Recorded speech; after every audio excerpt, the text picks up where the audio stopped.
Pa natin yung mic natin. Hello. So what's up? Good morning sa inyong lahat mga brod. So yun no, pag-uusapan natin ngayon is all about engine ng box type na to. Teka nga, ipit ko lang sandali. Para feel natin yung pagiging vlogger natin. Alright! So yun no, bali flex ko lang. Tudor yan boy, tudor yan. So yun no, bali pag-uusapan natin dito ngayon yung engine ng sasakyan natin. Since sa video na to, bali sasalpak na natin yung engine niya. Hindi natin alam, panoorin na lang natin hanggang dulo, pero related sa engine niya yung pag-uusapan natin. Una sa lahat, ang engine ng sasakyan ko is a GA15.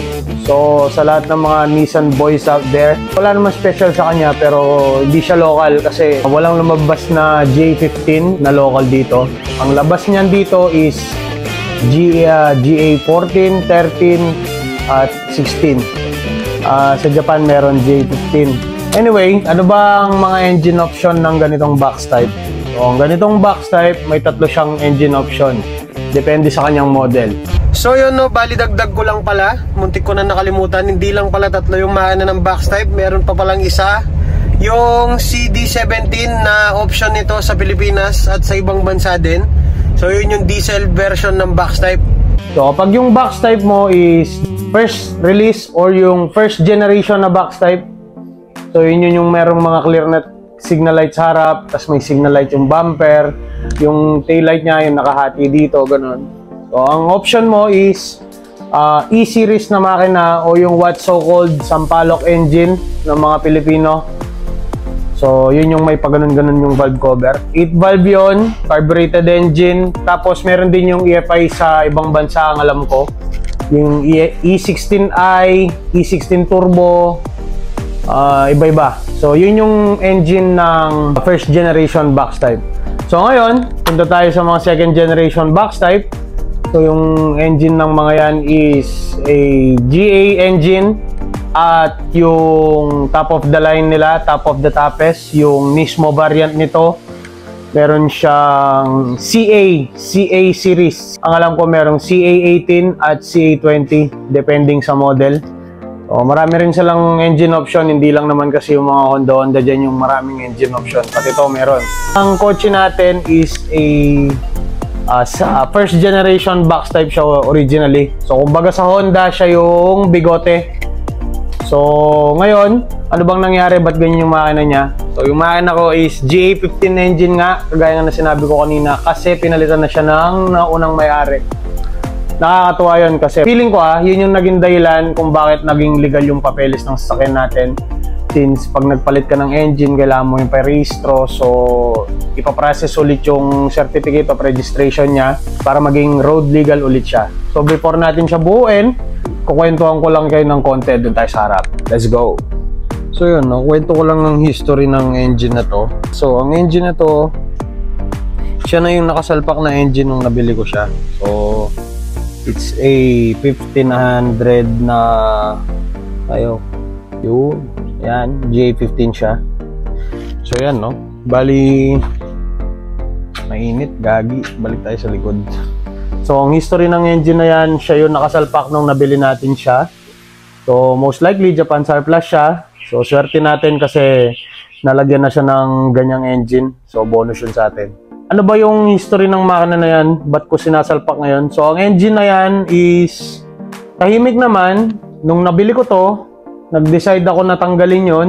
Kasi isa sa mga kailangan ko as old schooler is yung reliable yung sasakyan ko. Teka nga lang, ba't wala yung tripod ko? Wait.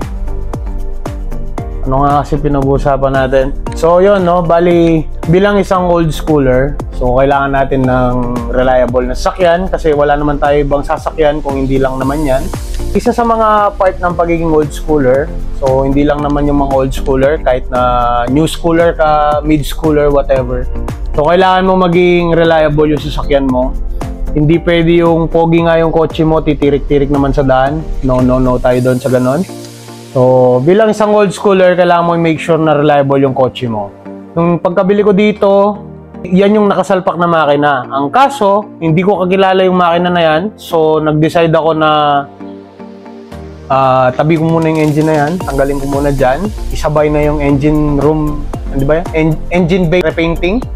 Tapos, sinabay ko na din yung pagpapalit ng harness niya. So, hindi na natin kayang remedyohan pa yung ginawa nung dating may-ari kasi tignan nyo naman yung harness niya nandyan.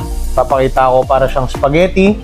So, baling nangyari dyan, yung hindi pala local, yung original na harness niya and yung Japan na harness ng engine, pinagsama, pinagsuglong, kaya naging ending siyang disaster na wiring harness. Tinanggal natin lahat yun. So, pinalitan natin ang local na harness from a Nissan Sentra din na box type na SGX, yung top of the line model. So, malaking tulong yon. Matic fan, ganda yon. Syempre, kailangan reliable. So, nirepaint natin yung engine bay, nireplace natin yung engine harness. Basta meron kasing story dyan. Comment down below kung gusto nyong malaman. Comment nyo lang kung ano ba yung story ng pagkakaroon ng local na parts mo. Tapos gagawa natin ng video. Bali, pinalitan ko lahat yan. Binalik ko ginawa ko local lahat para sa, wala lang.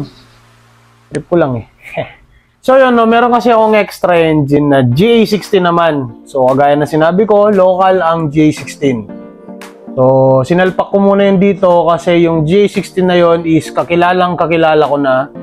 So, as far as I know, ginamit ko yung makina na yun for more than 2 years or less than 2 years. So, dinala ko yun ng malalayong lugar. So, tingnan nyo yung TikTok account ko, makikita nyo dun kung anong story ano.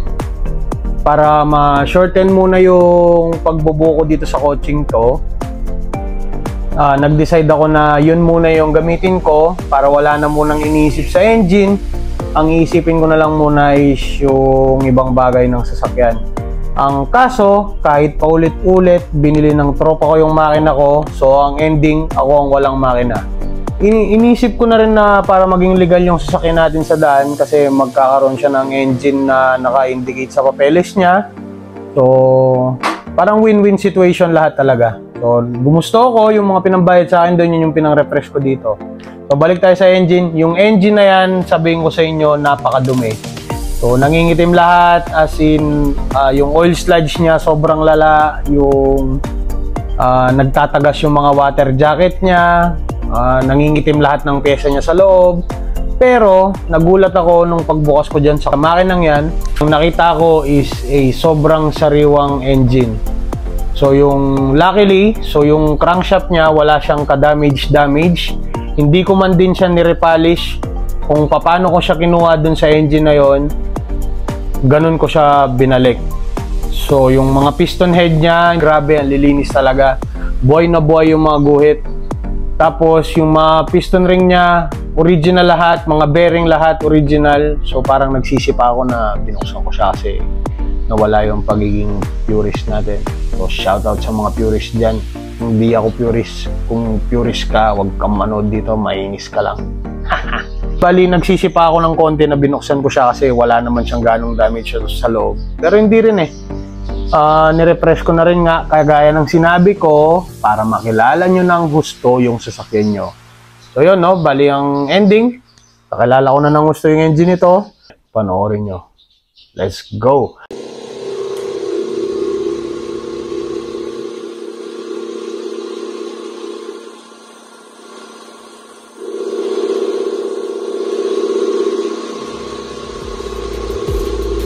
So yun, no, bali nandito na tayo ulit sa pwesto natin. So ngayon, ang unang-unang gagawin natin is lilinisan muna natin siya. So dahil na-stuck siya dun sa may ilalim ng puno, so nag-accumulate na siya ng maraming mga dahon. So yun, no, ang engine bay niya. So ito yung pininturahan kong engine bay. So yun, no, huwag na tayo magpatumpik-tumpik. Lilinisin na natin siya. Let's go!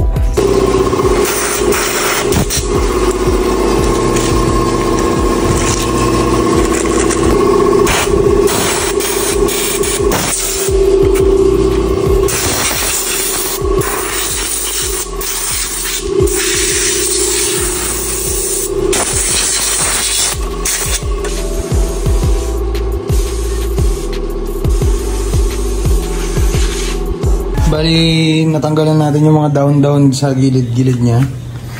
So, syempre, bago lahat, atras muna natin siya doon. Tapos, wawalisin muna natin to. Let's go!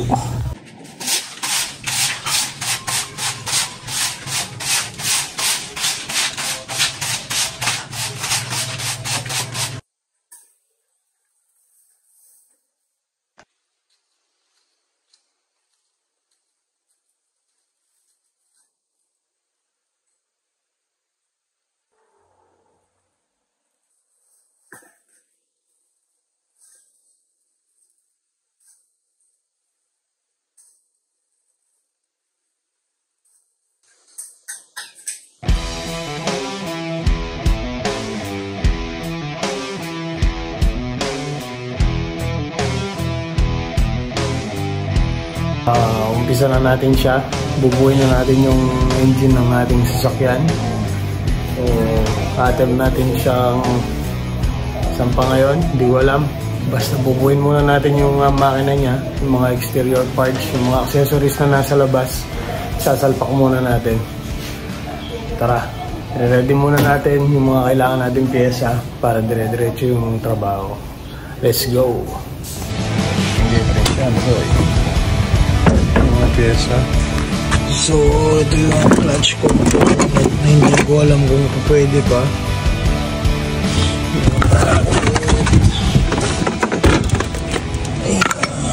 Manifold. Hindi ko alam kung ito yung gagamitin natin. Yun yan ang meron motor doon. Yung pump.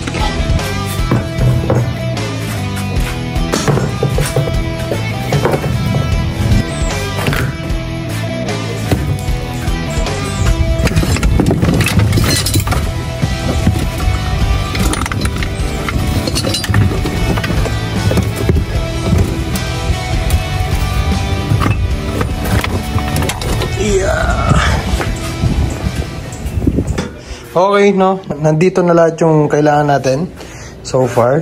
So, ngayon, ang focus natin is mabuo muna tong makina niya para at least buo na siya. Pwede na siya isalpak.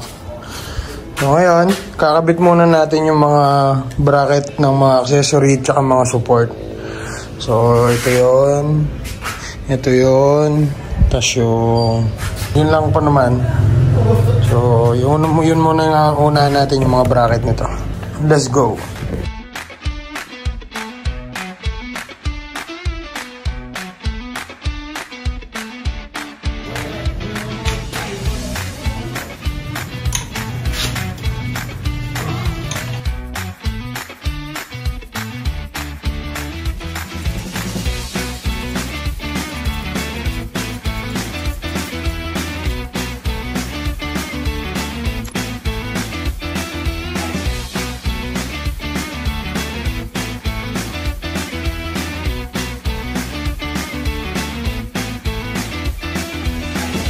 So ayan, no?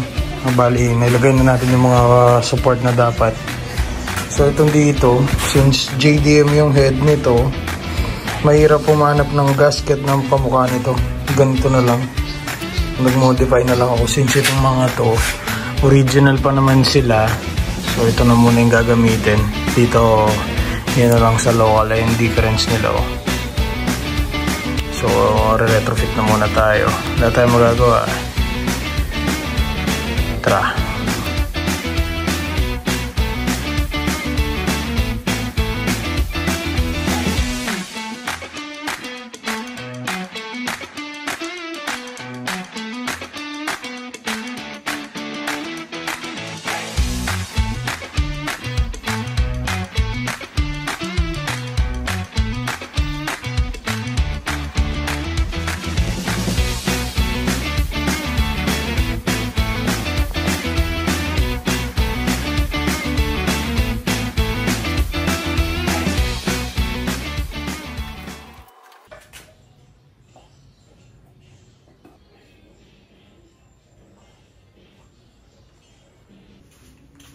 Steering pump.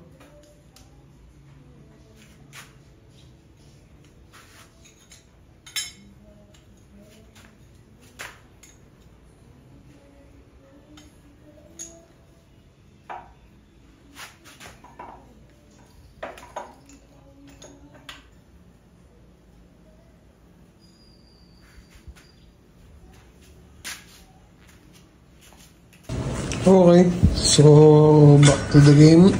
Bali, install tayo nitong fuel pump. Lagyan ko lang ng pandikit. So, may gasket naman pala siya. Lagyan ko na lang ng RTV. Bago man din ako. Let's go. Okay, so salpak na natin yung fuel pump. Ngayon, susunod natin yung mga hose nito pala, sabay-sabay na pagkapapaanda rin na natin. So ayan, mag-valve adjustment tayo. I-adjust natin yung clearance ng barbula. So sa layman's term, ito yung tinatawag na tune-up. Yung mga matatandang mekaniko, tune-up daw ang tawag. Let's go.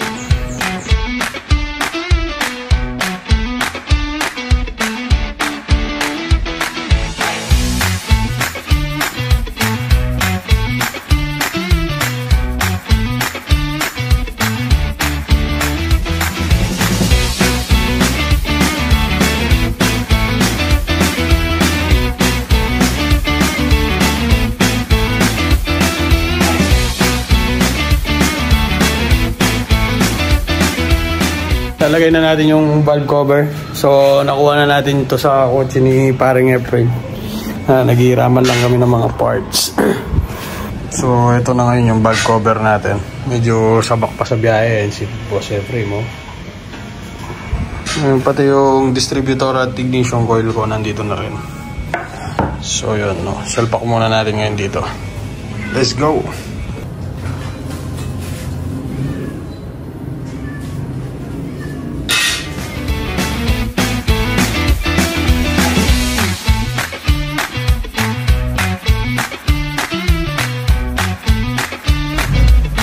Yun o, may pandikit na siya.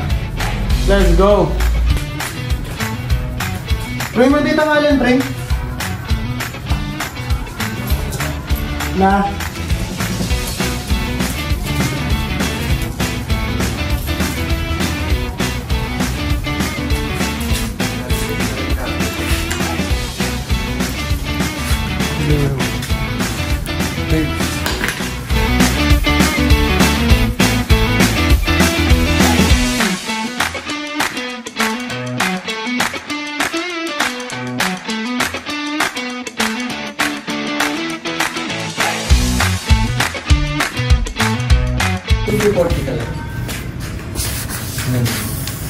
So yun, no?